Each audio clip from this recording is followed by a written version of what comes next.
여러분 안녕하십니까? 저는 여러분에게 예수 그리스도의 복음을 전파하고 있는 예수제자교회 박정희 선교사입니다. 오늘 하나님께서 우리에게 주시는 말씀은 로마서 1장 17절 말씀입니다. 로마서 1장 17절 말씀입니다.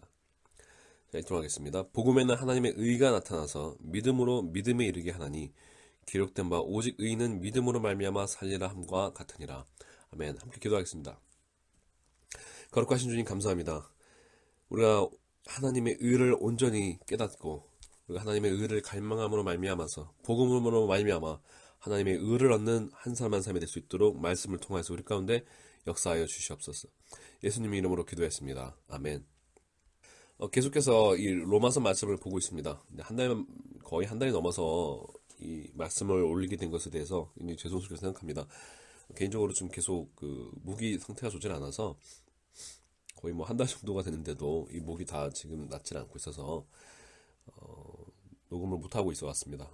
지금도 가히 목소리 상태가 좋지가 않은데 좀 양해해 주시고요. 좀 발음이 지금 심하게 코가 막혀서 발음이 좀 좋지 않아도 좀 잘 집중해서 들어주셨으면은 또 하나님의 은혜가 있을 줄은 믿습니다.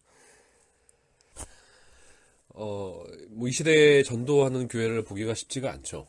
물론 가끔씩 길거리에서 하시는 분들이 있을 수 있겠지만은 교회가 공개적으로 복음을 명시적으로 전파하는 것을 보기가 쉽지가 않습니다. 또 그렇게 본다 한들 보통 그렇게 될 때는 복음을 전할 때 예수님의 말씀을 전할 때 선물 같은 걸 많이 주잖아요. 그렇죠? 선물 같은 걸 많이 주면서 무슨 물티슈라든지 휴지 같은 걸 많이 줍니다. 물론 그런 걸 주실 수 있죠. 근데 주는데 거기 문구들을 보면은 보통 왜 예수님을 믿어야 되는가에 대한 이유가 별로 나타나질 않아요. 그냥 가끔씩 나타나면은 그 이유들 중에 하나가 여러 가지가 예수님을 믿으면 행복해집니다. 저는 이런 문구도 봤고요. 예수님을 믿으면 인생이 문제가 해결됩니다. 인생이 풀립니다. 이런 문구들도 봤습니다. 근데 이러한 문구들이 아무렇지도 않게 생각할 수도 있을지 모르지만 이런 식으로 주님을 소개하고 예수님을 소개한 것이 바로 한국교회를 이토록 영적으로 무능력하게 만든 근본적인 이유 중에 하나라는 것을 우리는 깨달아야 합니다. 무슨 말이냐? 예수님의 말씀을 이게 그냥 예수님을 자기들 딴에는 자기들의 열심으로 좋게 소개해주고 싶다라고 생각할지 모르지만 이것은 예수님의 복음을 본질적으로 가려버리는 역할을 해왔다는 것이죠. 예수 그리스도의 복음을, 하나님의 거룩하신 복음을 가려버리는 역할을 하고 사람들이 복음의 본질을 알지 못한 채에 헛된 기대를 하며 교회에 꾸역꾸역 모여들게 만들었다는 것이에요.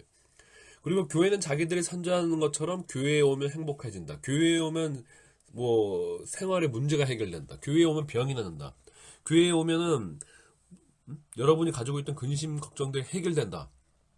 이거를 충족시켜 주기 위한 수많은 프로그램들과 그 교회의 목회 방향이 그렇게 꽂힐 수밖에 없는 것이죠.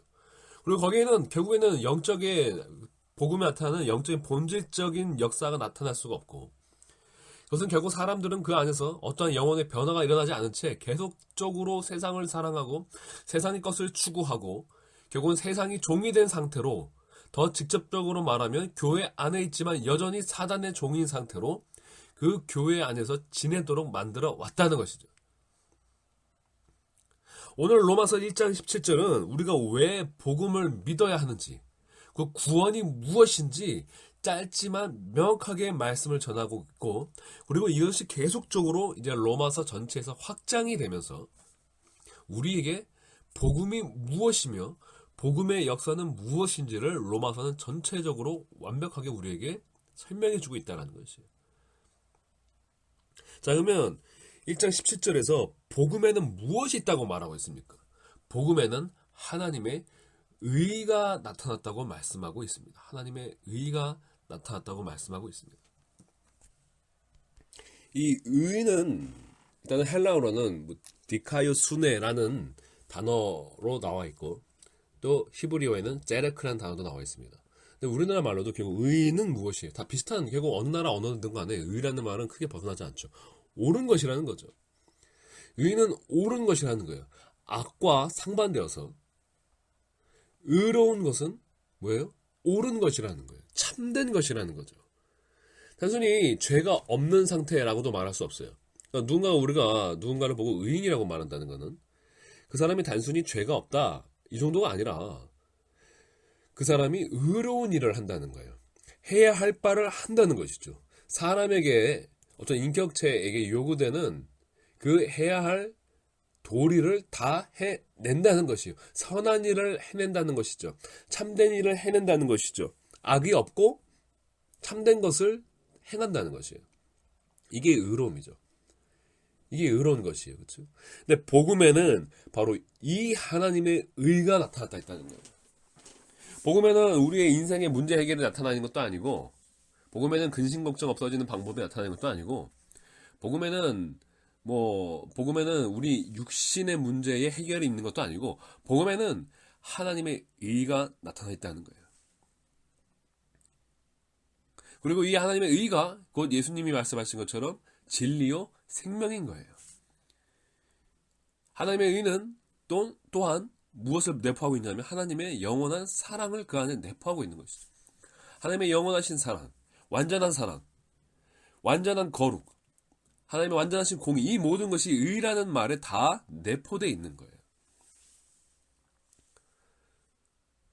그럼 우리가 로마서 1장 16절에서 이렇게 말씀했어요. 내가 복음을 부끄러워하지 아니하노니 이 복음은 믿는 자에게 구원을 주시는 하나님의 능력이 되기 때문이다. 그러면 왜 복음이 모든 믿는 자에게 구원을 나타내는지는, 왜 모든 자에게 구원을 주시는지 그 이유가 바로 이 17절에서 시작되는 것이죠.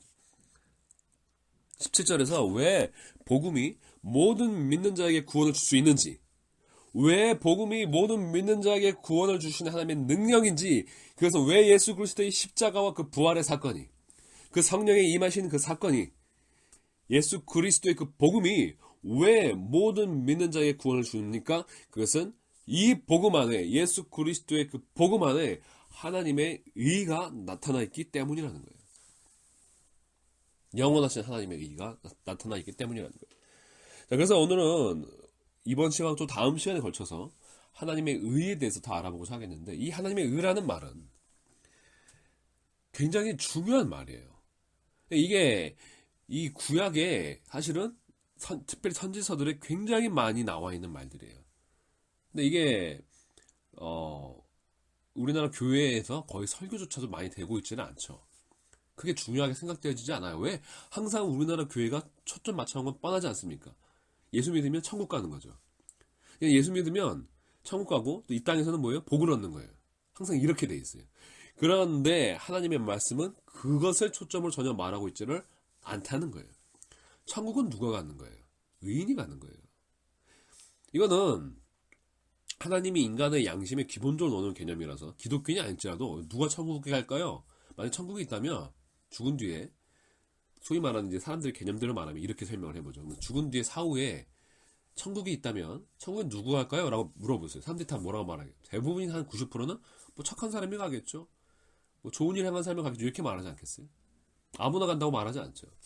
근데 우리는 이 착한 사람이 되는 방법에 대해서 전혀 생각을 하지 않아요. 마치 기독교는 그 착한 사람이 될 필요 없이, 좋은 사람이 될 필요 없이, 예수님의 복음은 좋은 사람이 되지 않아도 천국에 갈 수 있는 방법을 마련해 놓은 것처럼 말해요. 그래서 그것을 복음이라고 얘기하고 있어요. 특별히 이게 참 슬픈 일인데, 우리가 종교개혁주의도 지났지만 개신교에서 굉장히 만연화된 복음의 형식이에요. 그렇다고 뭐 가톨릭이 잘하고 있다는 것도 아니고, 특별히 개신교에서 만연한 이 복음의 형식이 뭐예요? 네? 당신이 아무리 죄를 지어도, 당신이 아무리 나쁜 사람이어도 예수만 영접하면은 천국에 간다 이거잖아요. 그런데 이것은 지금 성경의 초점을 완전히 벗어나 있다는 거예요. 하나님의 말씀의 초점을 완전히 벗어나 있다는 거예요. 그리고 아까도 말했지만 기본적으로 하나님의 양심에 넣은 인간의 기본적인 양심적 진리에도 벗어나 있다는 거죠. 그럼 다시 말하면 이 예수님의 복음은, 예수님의 십자가 사건은 우리에게 무엇을 주냐면, 과거의 내 죄에서 용서받는 건 분명히 있어요. 그런데 무엇을 주냐면 바로 우리로 하여금 하나님의 의에 도달하게 만드는 능력이 있다는 거죠. 우리가 하나님처럼 의로워지게 하는 그 변화의 능력이 이 복음에 있고, 이 복음에는 우리가 어떻게 의롭게 살아야 하는지, 즉 구원을 받은 자는 어떻게 살아야 하나님 앞에 의롭다고 인정을 받을 수 있는지, 삶의 그 길이, 예수님 말씀하신 내가 길이라고 말씀하셨죠. 그 의인의 길이 또한 나타나 있다는 말씀이에요. 그래서 오늘 이 시간에는 특별히 구약에서 말씀하고 있는 것을 주로 보도록 하겠습니다. 우리가 한번 이사야서 말씀을 찾아보도록 하겠습니다. 이 이사야서 말씀은 이제 본격적으로 예수님에 대한 예언이 본격적으로 시작되고, 우리가 사실은 이사야서 전까지는 시편 정도에 의존하지 않고서는 이 하나님의 대체 구원의 계획이 무엇인지 정확하게 나타나 있지 않아요. 당연히 구약은 신약처럼 온전하지 않기 때문에, 명확하게 드러나 있지 않기 때문에. 근데 특별히 시편으로 와서 또 이사야서로 오면서부터는 하나님께서 구원의 계획이 이러한 것이구나, 메시아가 이런 일을 하겠구나, 어떠한 삶을 살겠구나가 훨씬 더 그 전보다 명시적으로 드러나기 시작해요. 그래서 이 사도 바울은 많은 말씀을 이 이사야서로부터 성령의 영감을 받아 또 그 예언을 확장시켜서 완성해서 말씀하고 있는 것들을 볼 수 있고, 예수님께서도 이사야 말씀들을 많이 인용하셨었죠. 자, 그래서 한번 이사야서 59장 말씀을 보겠습니다.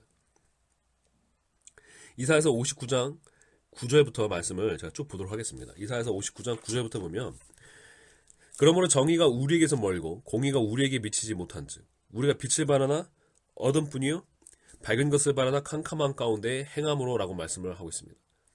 자, 이렇게 말씀을 하게 된 데 이유에는 그 앞에 59장 1절부터 8절까지의 말씀이 지금 이스라엘 백성의 죄악을 다 선고하고 있어요. 59절 1장부터 8절까지의 말씀은 그들의 삶에 전혀 정의가 없다는 것을 말하고 있어요. 의로움이 없다는 걸 말씀하고 있어요. 그래서 59장 8절에 이렇게 말씀하고 있죠. 그들은 평강의 길을 알지 못하며 그들이 행하는 곳에는 뭐가 없습니까?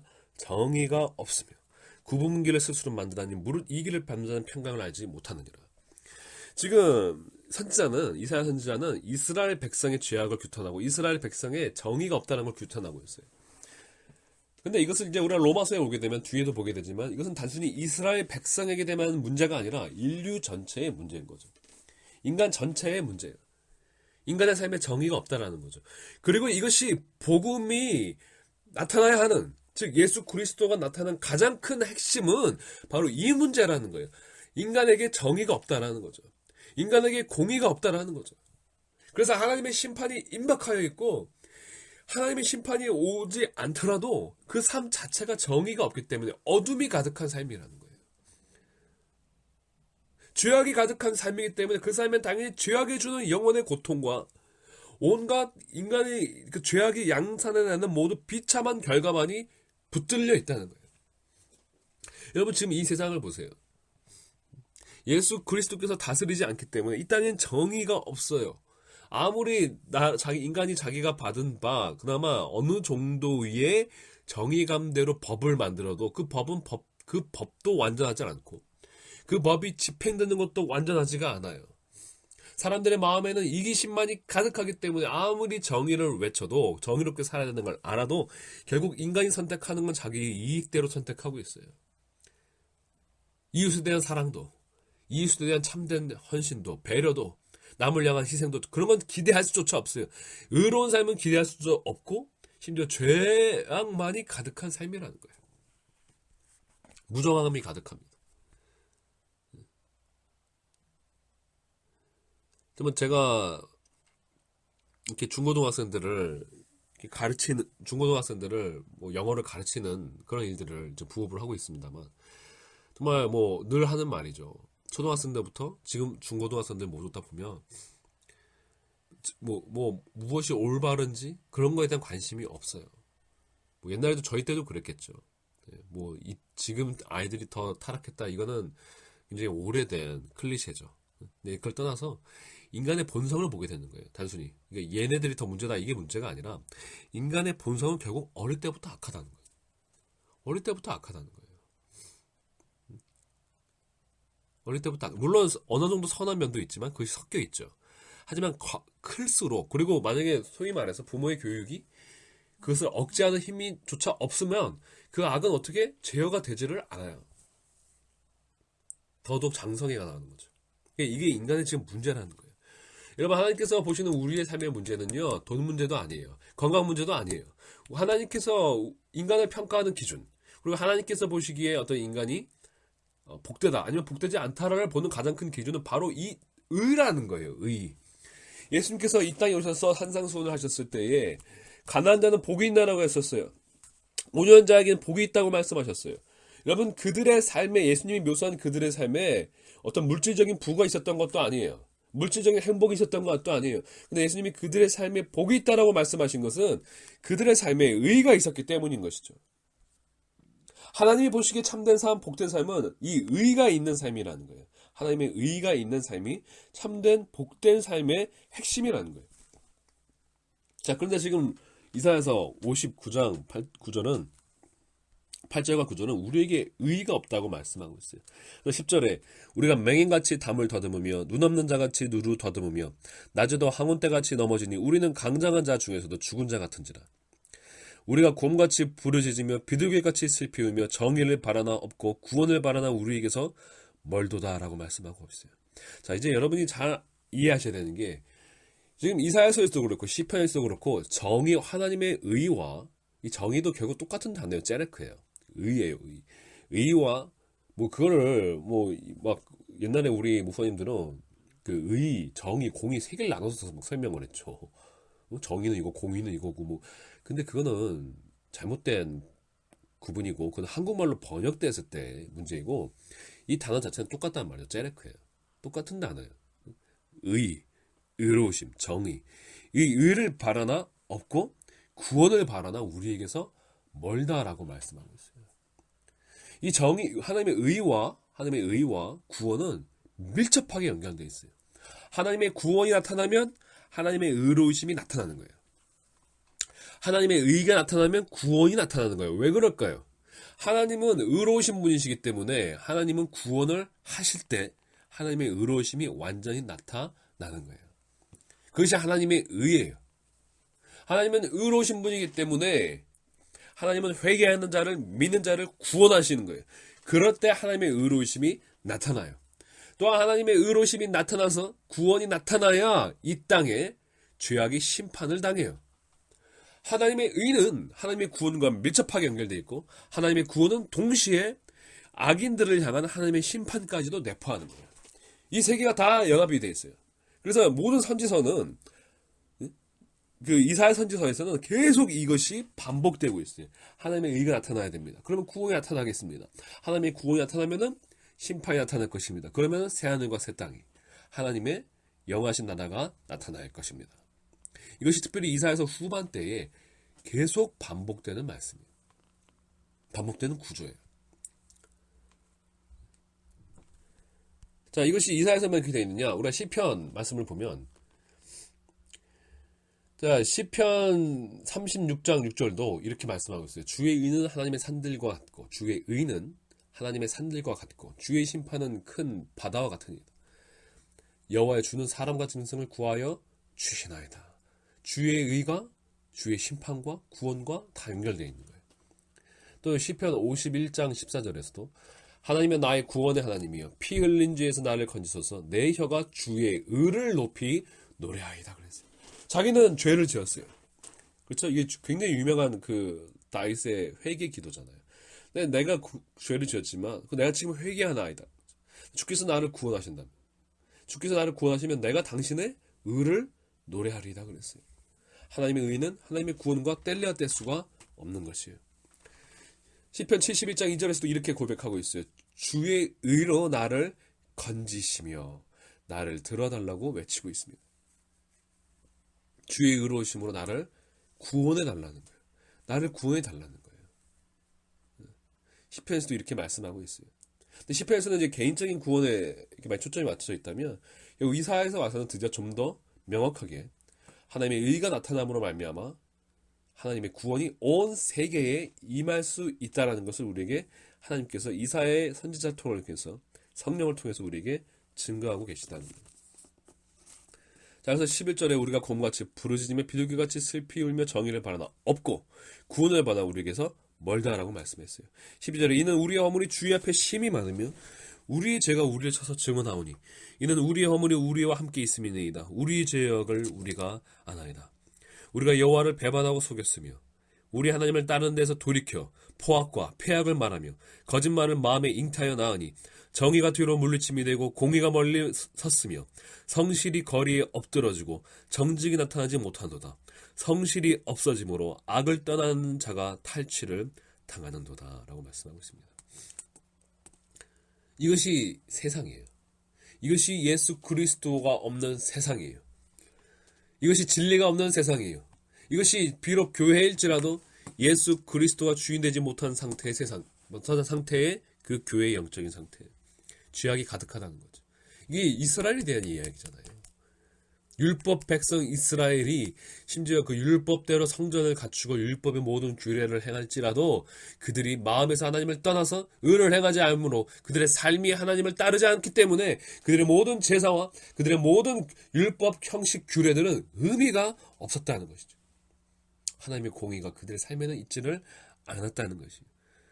그래서 여호와께서 15절을 계속 후반부터 보면 여호와께서 이를 살피시고 그 정의가 없는 것을 기뻐하지 아니하시고 사람이 없음을 보시며 중재자가 없음을 이상히 여기셨으므로 자기 팔로 스스로 구원을 베푸시며 자기의 공의를 스스로 의지하사 공의를 갑옷으로 삼으시며 구원을 자기의 머리에 써서 투구로 삼으시며 보복을 속옷으로 삼으시며 열심을 입어 겉옷으로 삼으시고 라고 말씀하고 있어요.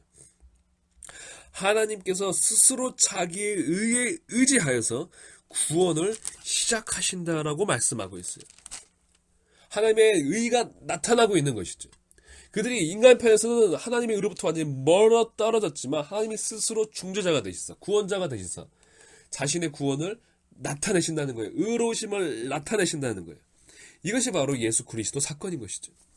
이것이 바로 예수 그리스도께서 이 땅 하나님의 아들이신 하나님의 신성을 가지신 그 하나님과 동일한 그 모든 성품과 신성을 가지신 예수 그리스도께서 이 땅에 오심으로 말미암아 이 말씀이 성취가 된 것이에요. 하나님의 의가 드러난 것이죠. 하나님께서 친히 그 백성의 죄를 담당하시고 그러므로 여호와의 구원이 나타나고 그 예수 그리스도로 말미암아서 우리의 옛사람이 죽고 예수 그리스도로 말미암아 우리에게 성령이 임하여서 하나님의 의를 실현시킬 수 있는 새 사람이 우리에게 나타나게 하는 것이죠. 하나님의 의가 우리에게 나타난 거예요. 예수님의 가르치심과 그 삶을 통하여서 아하, 의인은 이렇게 살아야 하는구나라는 의인의 길이 드러나고 예수 그리스도를 통하여서 우리에게 없던 의가 우리 안에 침투해 들어와서 우리를 변화시킨다는 것이죠. 이것이 하나님의 의가 드러났다는 말씀이에요. 그래서 하나님께서 이렇게 말씀하고 있죠. 자, 이사야서 계속 이어진 거죠. 60장에 그래서 1절에 시작했죠. 일어나라 빛을 발하라.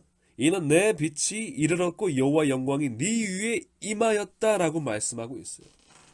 하나님의 의가 하나님의 빛이 그들에게 임하였다는 거죠. 우리가 말라기서 맨 마지막 장을 봐도 하나님의 의로운 광선이 치료한다고 말씀하고 있어요. 의로운 빛의 선이 빛의 광이 우리를 치료한다고 말씀하고 있어요. 하나님의 의로우심은 결국 하나님의 빛을 말씀하는 거예요. 의로우심은 빛나잖아요. 우리가 영적으로 빛나잖아요. 그렇죠? 의가 없는 것은 어둠이 가득한 거예요. 여호와의 빛은 눈으로 보이는 태양빛 같은 걸 말하는 게 아니에요. 그것은 영적인 하나님의 의로우심을 말하는 거예요. 그 빛이 우리에게 임하면 우리도 빛을 발한다고 말씀하고 있어요. 그래서 예수님이 뭐래요? 너희는 세상의 빛이라고 했죠. 세상의 빛은 의로워야 되는 거예요, 여러분. 의로운 자만이 빛을 발할 수 있어요. 근데 그 빛이 우리에게 임한다는 거예요. 예수님 안에 있는 그 그리스도의 영을 통해서 우리가 빛을 발할 수가 있게 된다는 것이죠. 본질적인 변화를 말씀하고 있는 것입니다. 자, 그래서 계속 말씀을 보면은 보라 어둠이 땅을 덮을 것이지만 오직 여호와께서 네 위에 임하실 것이며 그의 영광이 네 위에 나타나리니 라고 말씀하고 있어요.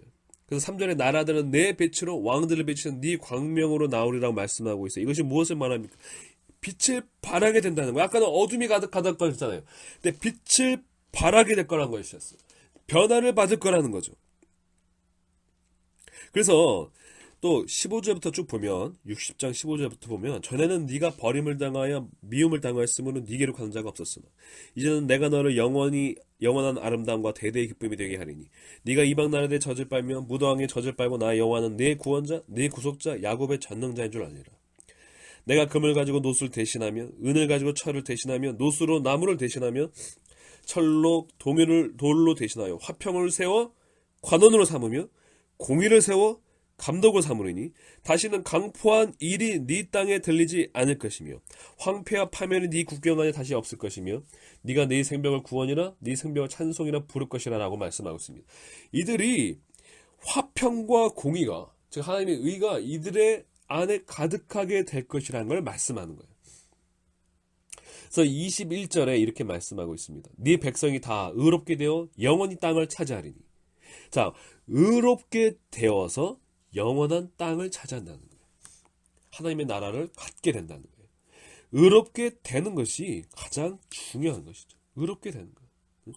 그래서 61장에서 다시 한번 또 이렇게 말씀하고 있어요. 61장 이 말씀이 바로 우리 예수께서 당신의 자라나신 고향에서 회당에서 인용하신 말씀이죠. 주 여호와의 영이 내게 내리셨으니 이는 여호와께서 내게 기름을 부으사 가난한 자에게 아름다운 소식을 전하게 하려 하심이라. 나를 보내사 마음이 상한 자를 고치며 포로된 자에게 자유를 갇힌 자에게 노임을 선포하며 여호와의 은혜의 해와 우리 하나님의 보복의 날을 선포하여 모든 슬픈 자를 위로하되 무릇 시온에서 슬퍼한 자에게 화관을 주어 그 죄를 대신하며 기쁨의 기름으로 그 슬픔을 대신하며 찬송의 옷으로 그 근심을 대신하시고 그들이 뭐라고 그랬어요? 의의 나무 곧 여호와께서 이르신 그 영광을 나타낼 자라 일컬음을 받게 하려 하신다고 그랬어요. 이스라엘에게 여호와의 주 여호와의 영이 임하여서 예수 그리스도의 임한 그 여호와의 영이 다시 한번 모든 사람들에게 전파가 되어서 이스라엘 백성이 뭐가 된다는 거예요? 의의 나무가 된다는 거예요. 그 이스라엘은 구약에서는 이스라엘로 한정이 되어 있지만 결국 신약에는 하나님을 믿는 모든 백성을 말하는 거예요. 그들이 뭐가 된다는 거예요? 의의 나무가 된다는 거예요. 그리고 그들에게 또한 주 여호와의 빛이 하나님의 의가 여호와의 영이 그들에게 임한다는 것이죠. 그래서 61장 계속 61장 10절에서 계속 또 이렇게 말씀하셨어요. 내가 여호와로 말미암아 크게 기뻐하며 내 영혼이 나의 하나님으로 말미암아 즐거워하리니 이는 그가 구원의 옷을 내게 입히시며 공의의 겉옷을 내게 더하심이 신랑의 사모를 쓰며 신부가 자기 보석으로 단장을 얻게 하셨음이라. 아멘. 구원의 옷을 입히고 공의의 겉옷을 주셨다는 거예요. 이 두 개는 떠날래야 떠날 수 없다고 말씀드렸죠. 구원과 하나님의 구원과 하나님의 의는 떨어질 수가 없어요. 같이 가는 거예요. 공의의 겉옷을 입혀준 것은 무엇입니까? 의롭게 바꾸셨다는 거예요. 의롭게 바꾸셨다는 거예요. 그래서 반대로 이사야서 64장 6절에서는 대저 우리는 다 부정한 자 같아서 우리의 의는 다 더러운 옷과 같다고 했어요. 근데 이 더러운 옷을 하나님께서 예수 그리스도를 통해서 우리를 벗기시고 우리가 갈라디아서 로마서에도 나오지만 이게 다 여기서부터 성령의 영감이 그들에게 함께한 거죠. 예수 그리스도로 옷을 입는다고 표현하고 있죠. 신약에서는 예수 그리스도로 옷 입는 자라고 표현하고 있죠.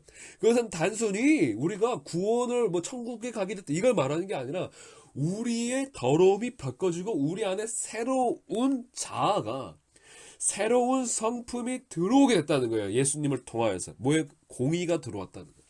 공의의 겉옷을 내게 더하신다고 그랬어요. 우리를 의롭게 바꾸신다는 거예요. 이것이 마치 신랑의 신부를 그 단장감과 같다고 했어요. 자, 그래서 보세요. 61장 11절. 자, 잘 보십시오. 땅이 싹을 내며 동산이 거기 뿌린 것을 움돋게 함같이 주 여호와께서 뭐라고 했어요? 공의와 찬송을 모든 나라 어디에요? 앞에 솟아나게 하시리라. 아멘. 복음이 이미 나와 있죠. 오늘 사도 바울이 한 말씀이 공의가 모든 나라 앞에 나타날 것이다 라고 말씀하고 있어요. 이것은 구약의 약속이었어요. 모든 나라 나타날 것이다. 근데 지금 사도 바울은 뭐라고 말씀하고 있어요? 복음에는 이 하나님의 의가 나타났다라고 말씀하고 있어요. 구약에서는 앞으로 나타날 것이다. 이스라엘뿐만 아니라 모든 나라 앞에 이 구원을 시키시는 하나님의 구원을 하는 능력이 되는 하나님의 의가 사람들을 변화시키고 사람들을 의롭게 변화시킬 하나님의 의가 나타날 것이다 라고 예언하고 있는데 로마서 말씀은 나타났다라고 말씀하고 있어요. 할렐루야. 아멘입니다. 여러분, 이것이 바로 복음의 약속의 성취인 것이에요. 이것이 복음의 위대함인 것이에요. 그 이사야 선지자가 그렇게 고대하던 우리에게는 정의가 없고 의의가 없고 우리 인간이라는 것은 도대체 희망이 없습니다라고 그가 외칠 때 하나님께서 이사야에게 장차 이삭의 한 가지에서 씨가 나서 그가 온 인류를 이새의 줄기에서 한 씨가 나서 그가 온 인류를 구원할 것이더라고 말씀하고 있고 그로 말미암아서 모든 사람들에게 하나님의 의의가 나타날 것이라고 말씀하고 있었는데 그 약속이 드디어 예수 그리스도를 통해서 나타나고 이루어졌다라고 사도 바울은 말씀하고 있는 거예요. 사도 바울은 이 하나님의 의의가 이 구약에서 계속 말라기까지도 계속 선지자들 통해서 예언되던 이 하나님의 의의가 드디어 예수님을 통해서 실현이 되었다라고 그는 아주 자랑스럽게 확신에 차서 선포하고 있는 것입니다. 왜요? 자신이 그것을 예수 그리스도 안에서 체험하고 있기 때문입니다. 진짜이기 때문, 실체하기 때문이죠. 사랑하는 여러분, 복음은 이 하나님의 의의 약속이 성취가 되는 거예요. 내가 하나님의 의를 얻게 되는 거예요. 이거를 알지 못한 채 복음을 엉뚱하게 이해하고 있다면 우리는 정말로 비참한 일 아닙니까? 정말로 복음을 통해서 내가 들어가야 할 그 의의 문에 들어가지 못하고 그 의의 문 밖에서 주성거리면서 하나님께서 주실지도 안 주실지도 모르는 이방인에게도 주시기도 하는 그 엉뚱한 썩어 없어질 것들만 간구하고 있다가 정작 그 좁은 문에 들어가지 못하고 멸망해버린다면 이보다 더 비참한 일이 어디 있겠습니까? 저는 너무나 감사해요. 하나님께서 은혜를 주셔서 이것을 깨닫게 하시고 그 썩어버릴 복음들, 가짜 복음들은 버리게 하시고 이 예수 그리스도의 의를 복음으로 통하여서 깨닫게 하여 주심에 너무 감사한 것이죠. 너무 감사합니다. 자, 62장에 이렇게 말씀하고 있어요. 이사야서 62장에 1절에 나는 시온의 의가 빛같이 예루살렘의 구원이 횃불같이 나타나도록 시온을 위하여 잠잠하지 아니할 것이며 예루살렘에 쉬지 아니할 것인즉 이방 나라들이 내 공의를 무당이 다 내 영광을 볼 것이요. 이렇게 말씀하고 있어요. 다시 한번 말씀하고 있죠. 시온의 의가 빛같이 나타난다는 거예요. 시온은 뭐예요? 하나님의 나라 아닙니까? 하나님의 백성들 아닙니까? 그들의 의가 나타나야 된다는 거예요. 그럼 반대로 말하면 사도 바울이 말하는 것은 뭐예요? 예수님이 오시기 전까지는 하나님을 안 믿는 사람들은 물론이거니와 하나님을 믿는다고 하는 사람들에도 하나님의 의가 빛같이 그들을 통해서 나타나지 않고 있었다는 거예요. 왜? 그들 안에 성령이 없으니까요. 예수 그리스도의 영이 그들 안에 없기 때문에 빛이 나타날 수가 없었다는 것이죠. 그러므로 구원도 그들에게 있을 수가 없었다는 거예요. 없었다는 것이죠. 근데 이제는 예수 그리스도 안에 있는 하나님의 의가 복음을 통하여서 만방에 선포되었다라고 사도 바울은 이제 축약적으로 우리에게 자랑스럽게 선포하고 있는 것입니다. 그렇게 사도 바울은 복음을 전하지 않을 수가 없었고 그렇게 사도 바울은 복음을 자랑스러워할 수밖에 없었던 것이 복음에는 이 기다리고 기다리던 하나님의 의가 그 복음 안에 드러나 있기 때문인 것입니다. 그래서 이사야서 51장 6절에서도 이렇게 말씀하고 있어요. 나의 구원은 영원히 있고 나의 의는 폐하여지지 아니하리라 라고 말씀하고 있어요. 여러분 이것이 하나님께서 우리에게 행하시려고 하시는 복음의 그 복된 소식이에요. 복음의 역사예요. 우리에게 의를 주시고자 하시는 거예요. 약속되어 있던 이 의를 우리에게 주시고 우리를 의롭게 하기를 원하시는 거예요. 그래서 이사야서 45장 8절에서도 너 하늘이여 위에서부터 의로움을 비같이 돋게 할지어다. 궁창에 의를 부어 내릴지어다. 땅이여 열려서 구원을 내고 의도 함께 돋게 할지어다. 아멘. 하나님의 의가 나타날 때 구원이 나타나는 것이에요. 여러분 우리는 의롭게 되어야 되는 것이에요. 단순히 이번 또 혹시 종교개혁주의일 때 이런저런 말을 들을지 모르지만 복음은 이신칭의가 다가 아니라는 거예요. 여기서 하나님이 말씀하시는 하나님의 의는 이신칭의가 다가 아니라는 거예요. 이신칭의란 말을 전 잘 사용하지 않습니다. 이신칭의가 다가 아니라는 거예요. 이건 제 의견이 아니고 지금 로마서가 앞으로 보여줄 모든 복음이고, 그것이 지금까지 우리가 계속 제가 설교 수업 가운데 마태복음에서 예수님이 보여준 것이죠. 마태복음에서, 누가복음에서, 요한복음에서 모든 말한 것은 이신칭의가 다가 아니고, 물론 그 당시에는 아니 예수님은 이신칭의가 다가 아니라 이런 말도 안 했죠. 왜? 이신칭의가 다라고 말하는 사람도 없었기 때문에. 이신칭의가 다가 아니고 예수님이 말씀하신 모든 복음은 결국은 뭐예요? 우리의 내면의 변화요, 우리의 의로운 삶의 그 열매까지 다 내포하는 것이 이 복음에서 말하는 하나님의 구원임을 계속 말씀하고 있었어요. 말씀하고 있는 것이에요. 예수님을 통한 우리의 삶의 변화, 그리고 그 예수님의 복종, 예수님의 그 명령에 우리가 순종함으로 말미암아 얻게 되는 의의 열매, 이것이 바로 복음에서 말하는 구원인 것이죠.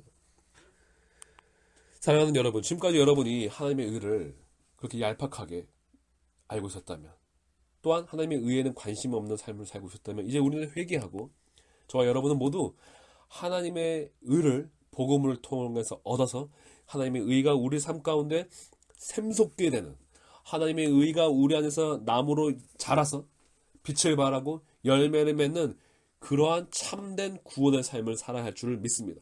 만약에 우리가 그러한 삶을 살지 못한다면 예수님께서 경고하신 바 열매 맺지 못한 나무는 모두 다 가진 다 잘라져서 불사르지리라고 예수님은 분명히 경고를 하셨습니다.